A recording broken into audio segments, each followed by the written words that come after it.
Pengadilan Negeri Kelas 1A Palembang Selasa siang kemarin menggelar sidang perdana dugaan korupsi pembangunan Masjid Sriwijaya. 4 terdakwa dihadirkan secara virtual untuk mendengarkan pembacaan dakwaan jaksa penuntut umum.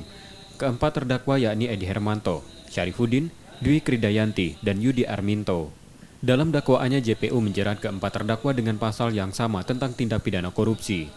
Saat pembacaan dakwaan, JPU menyebut mantan Gubernur Sumatera Selatan Alex Nurdin menerima aliran dana sebesar 2,3 miliar rupiah. JPU menerangkan nama mantan Gubernur Sumsel itu disebut dalam persidangan sesuai dengan fakta lapangan.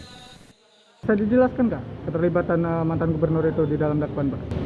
Kalau ini kan kita berdasarkan SOP, fakta di lapangan itu ya seperti yang dilaporkan tadi.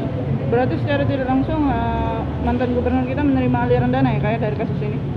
Sementara di dakwaan tadi ada 2,4 miliar ya Pak? 2,4 tadi ya. Menanggapi dakwaan JPU, kuasa hukum terdakwa mengajukan eksepsi.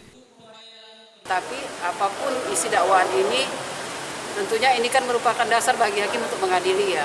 Tapi bukan berarti ini kitab suci yang harus diyakini 100% pasti benar. Dalam mengadili perkara tentunya tetap mengedepankan azas praduga tidak bersalah. Itu yang kami tekankan. Ya, ini dana hibah ya. Dana hibah itu apabila sudah diserahkan kepada pihak penerima hibah, maka itu menjadi tanggung jawab sepenuhnya, baik material maupun formil tanggung jawab penerima hibah. Salah satu Permendagri nomor 32 tahun 2011 itu disebutkan.